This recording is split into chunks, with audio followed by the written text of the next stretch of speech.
Hello and welcome to ABW Preview Show. Tonight it's me and John. Howdy doody, John. Howdy doody, Danny. Oh, that's quite good. I got up late and I'm about to have some food. So hopefully we get this done before she turns up. Wouldn't that be nice? Just moaning about they've sold this StreamYard for 250 million quid and we still can't cut and paste into the box properly. If you're watching, you scumbags. Right, this is the preview show for Arsenal v Man City. See how many mistakes I've made. It's on tomorrow, Sunday, at 4:30, Premier League game. And you can see it on Sky Sports in the UK and Ireland, Optus Sport in Australia, Spark Sport in New Zealand, DAZN in Canada. In the USA, it's Peacock, which I think is the rebranded CBS or something like that. Yeah, or NBC or whichever one it is. The one that Lee Dixon's on. That's the one. Yeah. And do you reckon you can guess today's mystery country? I'm going to say Belarus. Close. I'm not even sure if this is a country. Turks and Caicos Islands. Are you a country? Is there anybody there watching? Hello, if you do. It's on flowsports.co and Flowsports app and Rush. So if you are there and we've helped you out, thank you. Head to head, John, what have we got?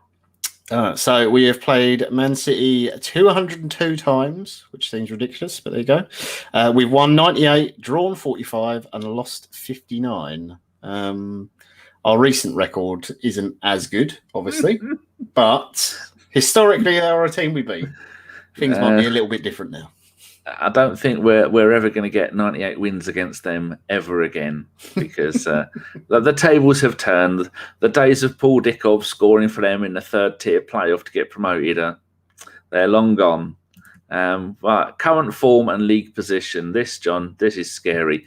Man City have won their last 17 league and cup games in a row. They've lost one of their last 34 league and cup games, and they're currently first, unsurprisingly, in the Premier League. Arsenal are 10th. A little bit more cheery. Our last 5 home league games, won 3, drawn 2, scored 10, conceded 3, and with 3 clean sheets. That's quite promising, isn't it?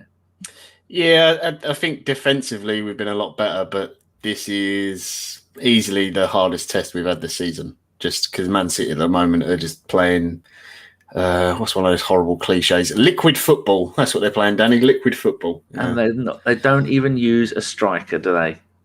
It is disturbing, yeah. So I've got no idea who's going to play up front for them. Probably Gundogan or Foden or someone, yeah. Some midget who can score from 40 yards. That'll be it, my mum. Man City's last 5 away Premier League games. Oh, cover your eyes, children. Won 5. Lost, obviously, none because he won all 5. Scored 17, conceded 3, and also with 3 clean sheets. So defensive-wise, we're both the same because they've scored 7 more goals than us. Their top goal scorer, like you were saying, John, is Gundogan in all competitions with 11, Sterling on 8, Foden and Mahrez on 6. No, what is Gundogan's position? Is he a winger or is he a number 10?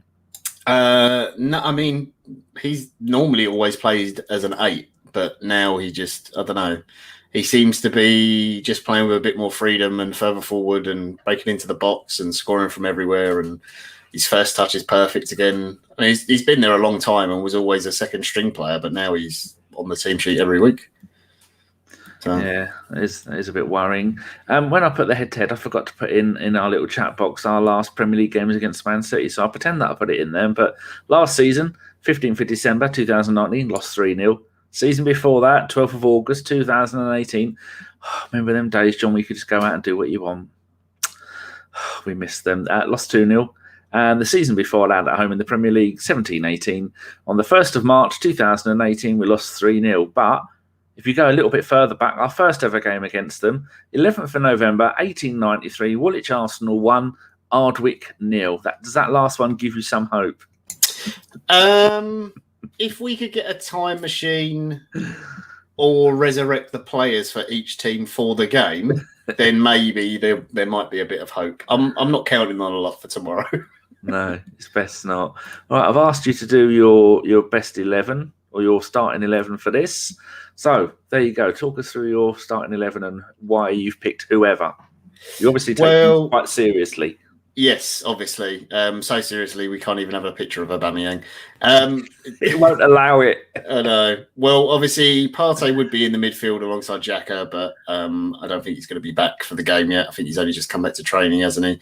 So Ceballos and Xhaka is the best midfielders we've got. Lots of people might be raising their eyebrows at no Emil Smith-Rowe. Honestly, I think the kid's a bit knackered and could do with a rest. Odegaard, I thought, was really good since he's come in. It might be Smith-Rowe over Odegaard tomorrow, but I just think Odegaard's just got that little bit more energy, freshness. And the other reason for bringing in Lacazette and not having, say, either Smith-Rowe out wide where Aubameyang is or Pepe or someone like that is honestly because one of Man City's big threats is, I'm going to look at his name and pretend I know what I'm talking about, Cancelo, who can play left or right. But I think he has played predominantly on the right for them. From the games I've seen this season anyway. I just think there's going to be space there for someone like Aubameyang to exploit. And you need, there he is. That's going to be him tomorrow running down the wing. And I just think he'd played a lot with Tierney, who I hope will be starting tomorrow. They've already got that sort of link and understanding. And Tierney's going to need some help tomorrow. Not that Smith-Rowe couldn't do that. I think Pepe is probably the least defensive-minded out of the options on that side. Again, not knocking Pepe, I like him. I think he'd be a good player to bring on later in the game. So for me, tomorrow is about low block, sit back, defend, people pressing from the front like Lacazette, which I think would be good to bring him back in because he's going to be fresh, and try and hit him on the break with Saka and Aubameyang in the space behind, in particular where Cancelo will be pushing forwards. And if, Aubameyang's there, it might stop Cancelo going forward so much. You might be thinking, oh, you know what? Maybe I do have to hold back a little bit more. But that's the big thing. And the reason for holding over Luiz, again, is just not that David Luiz has played badly, but we know he's going to have an error in him. And I think Holding's been really good this season. And again, he's fresh, organises the defence really well. That's what the lineup I'd probably go with tomorrow, from everyone who's available. Yeah. I think the only difference I'd have from all of that lot is I'd have Cedric at right back, only because I think he's better at crossing. He's better at getting down. He's quicker. And I don't really, because this is the kind of game that Bellerin could get turned inside out with, and he doesn't need any grief because he's not doing that bad this season. But he is already a boo boy for some of the online fans now that they don't go to the games anymore. But I do like the only other maybe alteration I'd have is have Aubameyang up front, Saka right, and have Pepe on the left because I'm not sure Lacazette is going to thrive much against this lot. He relies now on goal poaching now that he doesn't have to drop down to sweep a striker. Now that we've actually got some people to give the ball to him. But having that front three with Odegaard playing behind them with Tierney definitely on one wing is going to be an attacking side. But if we do go with that, can we play this a third attacking side in a row against Benfica on Thursday? Because some of these players are going to have to be running their asses off in the last game, Benfica, this one Man City, and then Benfica again, and then Leicester again after that. Yeah, I think realistically, we're probably not going to have as much of the ball, and we're going to have to defend a lot. Part of the reason why I wanted Lacazette to come in, he might not be doing much with the ball or in terms of getting shots off, but he's going to chase, he's going to pressure.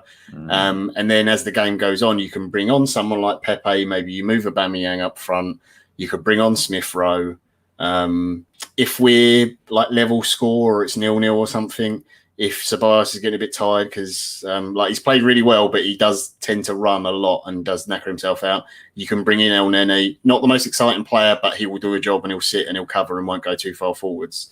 Look, I think if you ask most Arsenal fans, if we get a point tomorrow, they'll be well happy. Just the way City are playing right now is unbelievable. So that is sort of my looking at the game with tomorrow in mind, and then Benfica again on Thursday. Obviously, we've got the away goal, and it's about who you can play tomorrow to get the best result possible with substitutions in mind if everything goes the way you hope it does to plan. And then you can rotate a little bit for Benfica for the fresher players. Are you worried about the Benfica game? Because I think we're going to smash them. They're rubbish. I'm not too worried. No, the amount of chances we made in that first one, we should have put the game to bed, really. But we got the away goal and should be fine. It just depends how much tomorrow takes out of us. I don't. famously try not to curse it. I don't see us getting hammered tomorrow. If we lose, I think it's going to be by no more than 2 goals, and one of them's probably like all the goals will be amazing because it's City and just the way they play. They can carve through any team at the moment. They're playing so good. I fancy City against pretty much anyone in Europe right now. So what's your score prediction then? I'm going to go for an optimistic 1-1. I think we're going to be. I'm hoping for a very dogged, sort of resilient performance. We nick one on the break. Whether we score the first goal or not, I'm not sure. I'm hoping for that. If we can get the first goal, then I think that's a big improvement because the players have done it before. You saw the end of last season when Arteta came in, the FA Cup games and all that run where we had to sit, be really super defensive, hold a ball, keep opposition, and then just spring on the break. So if we can nick the first goal, and with the way Saka's playing at the moment, Aubameyang looks like he's getting back to his best form. Odegaard's come in, done really well. Xhaka's playing great. Ceballos as well. We've got the options there, and also now I think the big difference from the start of the season is the players we've got on the bench actually look like they can come on and affect the game. Whereas we had like Willock and Nelson, people like that, who are all good young talents but aren't there yet. If we go with the lineup I've put out, you're going to have Smith Rowe, you're going to have Pepe, you're going to have these other different options on the bench to bring on and freshen things up. So that's my hope. Yeah, I think I'm going to go for 3-2 City. They score an average of 3.5 goals per game, so I'm letting us off half a goal. But I also think, like you were saying, with Saka and Aubameyang and all that, that there's going to be a goal. It's going to be an exciting game. But if we're 4-0 down by half time, take everybody off. Just bring on all the rubbish players that we can rest because that is. Yeah, I mean, if the game goes and it's like 3-0 or whatever half time, and it's like okay. Just like change the side up, bring on El Neni, bring on Nketiah, whoever, and just keep everyone fresh for Benfica. Like this game it's not a freebie tomorrow, but it's kind of expected that we're going to lose because I think anyone who plays City at the moment, they're just expecting to lose the game. So if we can get something out of it, it'll be great. And Chris doesn't watch, but if he does watch, is Pep still a fraud? No, I don't think Pep is a fraud. But there you go. That's just my strange opinion on it. I know he calls him a checkbook manager, but every club he goes to, he seems to make players play better, regardless of how much they've cost. So I don't know what that's about. Must be something to do with the coaching. I don't know. Yes, indeed. Right, people. There you go. I have been awake now for 45 minutes. I've done a show, about to have dinner, and my day's overnight. If anyone's playing Valheim, I think the cool kids say, hit me up. Because I'm kicking ass at Valheim. You're going to get it, John? I did have a little look yesterday. Very good. 15 quid. Yeah, I'm thinking about picking it up from Steam. I've been playing a lot of Apex lately, though, and one of my mates is trying to get me to stream it. So possibly, I might start streaming some Apex. I'm not very good at it because I'm old now and I can't shoot properly, but it's funny because you can watch me and my flatmate Justin basically shoot people. Well, try to shoot people and swear at each other because we're both awful. There you go. Also, if anybody from ABW is watching and you're free tomorrow for the show after the game, let me know because so far it's me on my own. Partly because I've only put it in the group 4 times. Mike Feinberg was, but I gave him the option of 4 shows and he said yes. I said, which one? He said yes. And I said, which bloody one? He went, the one after Leicester. I went, well, Leicester is not the one. The one after Leicester isn't an option. So there you go. Peak play, John. Terrible. It is. Right, thank you very much for joining me at such short notice tonight, John. Very kind of you. Are you off to deliver some milk tray or burgle someone? It's one or the other, isn't it? I'm thinking about burgling someone. I know. I'm often in black, so, I'm constantly in mourning because Chris isn't on Twitter anymore. That's the problem. Oh, dear. On that sad note, we're going to go, and we will see you tomorrow, 10 minutes after the show. So thank you very much, and good night.